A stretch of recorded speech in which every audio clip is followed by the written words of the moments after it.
রাজনীতি মানেই ক্ষমতার দাপট নয়, এটি মানব সেবার এক অনন্য মাধ্যম।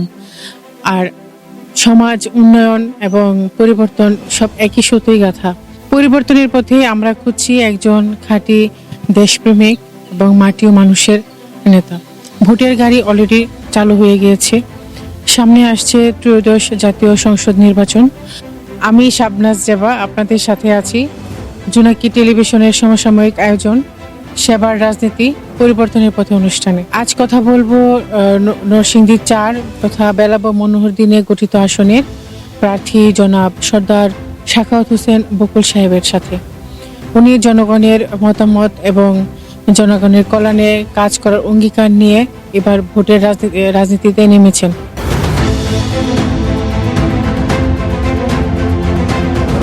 আপনার কাছে জানতে চাইবো, বিগত সাংসদ হিসেবে আপনি তো এই এলাকার অনেক কাজ করেছেন, কিন্তু বর্তমানে আপনি নতুন কি অঙ্গীকার নিয়ে আসছেন? বিসমিল্লাহির রহমানির রহিম। আমি সর্বপ্রথম আমার নেত্রী বেগম খালেদা জিয়ার মৃত্যুতে শোক জানাচ্ছি, শোক সন্তপ্ত পরিবারের প্রতি, এবং আল্লাহর কাছে দোয়া করি আল্লাহ যেন ওনার কবরকে বেহেশতের সমতুল্য করে বারজাকে আমলটা ওনাকে পার করেন এবং চূড়ান্ত পর্যায়ে আল্লাহ যেন ওনাকে বেহেশত নসিব করেন, সেই দোয়া করি আল্লাহর কাছে।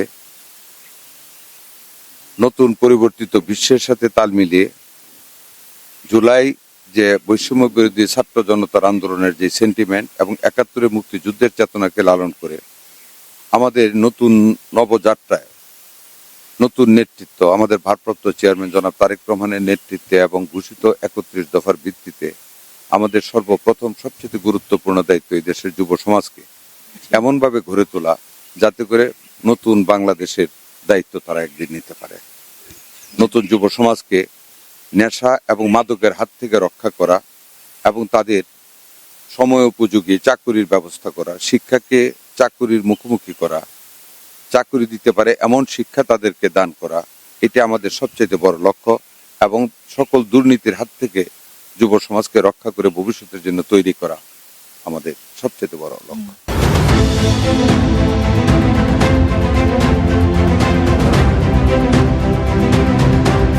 ধন্যবাদ আপনাকে।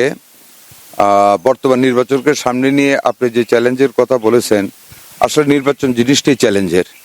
আমাদের নেতা জনাব তারেক রহমান প্রথম থেকে ৫ই আগস্টের পর থেকে কিন্তু আমাদেরকে উনি বলতেছেন নির্বাচনকে চ্যালেঞ্জ হিসাবে নেওয়া, এবং আমরা নির্বাচনকে চ্যালেঞ্জ হিসাবে নিচ্ছি, করে যাচ্ছি।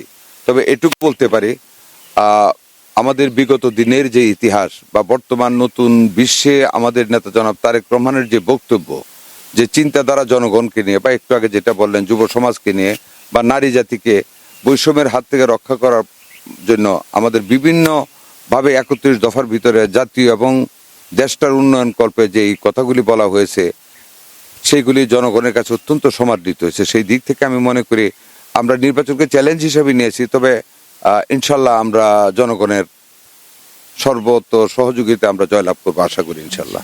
মতে জনগণের মন রক্ষা করার জন্য বা জয় করার জন্য কোন ইস্যুগুলো আপনি সামনে নিয়ে আসছেন? গণতন্ত্র, জনগণের চাহিদা, সেবা, নাকি উন্নয়নের ধারা?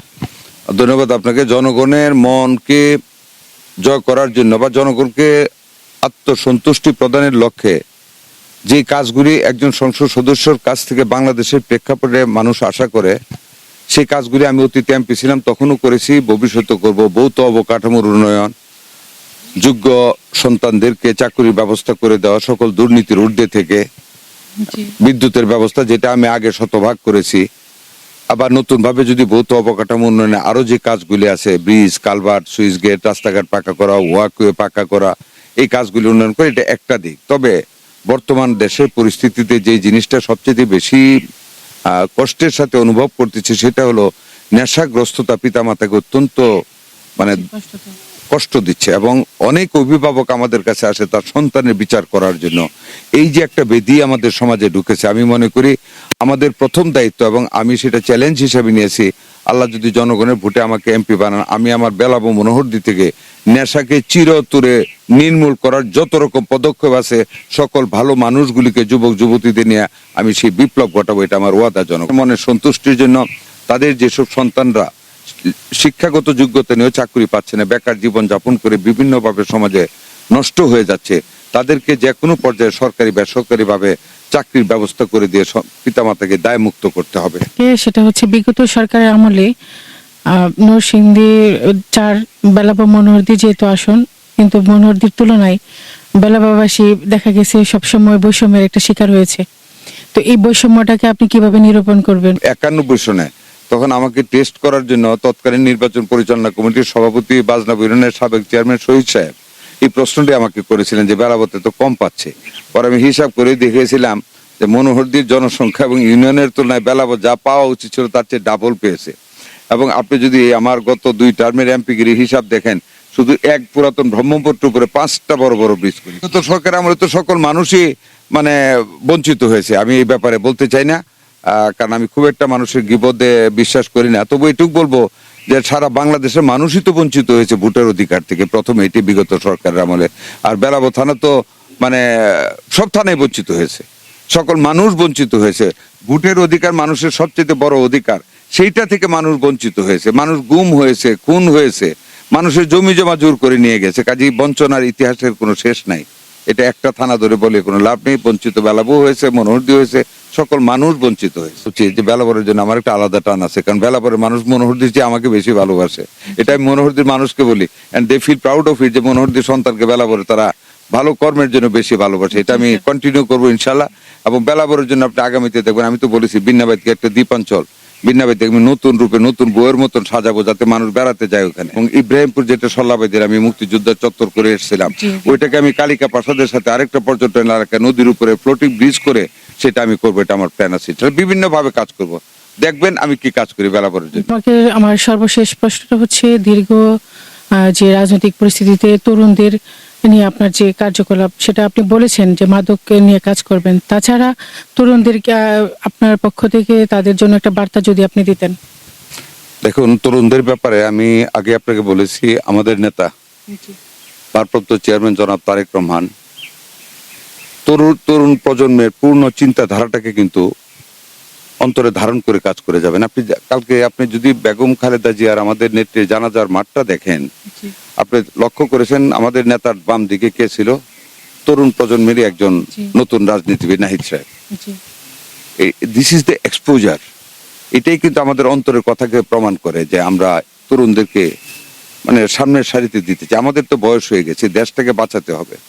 এই দেশটাকে মানে আপনার বিদেশি প্রভুত্ববাদের হাত থেকে আমাদের স্বাধীনতা সার্বভৌমত্বকে বাঁচাতে হবে।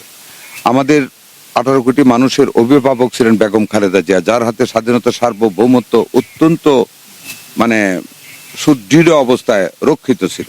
আজকে আমাদের নেত্রী আমাদের মধ্যে বেঁচে নেই। আজকে আমাদের নেতা জনাব তারেক রহমান আছেন। সকল সমমনা রাজনৈতিক দলকে সাথে নিয়ে নতুন প্রজন্মকে জাগিয়ে তুলতে হবে ভবিষ্যতে দেশটার দায়িত্ব নেওয়ার জন্য। আর সেই কারণে আমরা নতুন প্রজন্মকে নেশামুক্ত করব। নেশা এবং মদ, জুয়া, মাদকের হাত থেকে তাদেরকে রক্ষা করে নতুন ভাবে তাদেরকে আমাদের গড়ে তুলতে হবে। তাদের শিক্ষাটাকে চাকুরিমুখী করতে হবে, যাতে করে এই নর্মাল MA BA পাশ করে ঘরে বেকার থাকে এটা না করে আমাদের নেতা বলেছেন চাকুরিমুখী করব, যে পাশ করার সাথে সাথে চাকুরি পাবে। নতুন ভাবে তাদেরকে চিন্তা ভাবনা করার শিক্ষা দিতে হবে, যাতে করে দেশের দায়িত্ব গ্রহণ করতে পারে। আমরা রাজনীতিবিদদেরও আমাদের চারিত্রিক বৈশিষ্ট্যের পরিবর্তন করতে হবে, যাতে আমাদেরকে দেখে নতুন প্রজন্ম যাতে আকৃষ্ট হয়। মুদ্রা কথা হলো, আমরা we want to hand over the authority of the state, hand over the independence and sovereignty of the state the hands of the new generation. এটা girls or boys, that is our main motto and purpose. দর্শক শ্রোতা, ধন্যবাদ এতক্ষণ জোনাকি টেলিভিশনের সাথে থাকার জন্য। আবারও দেখা হবে নতুন কোনো আয়োজনে, নতুন কোনো প্রোগ্রামে। সে পর্যন্ত জোনাকি টেলিভিশনের সাথেই থাকুন।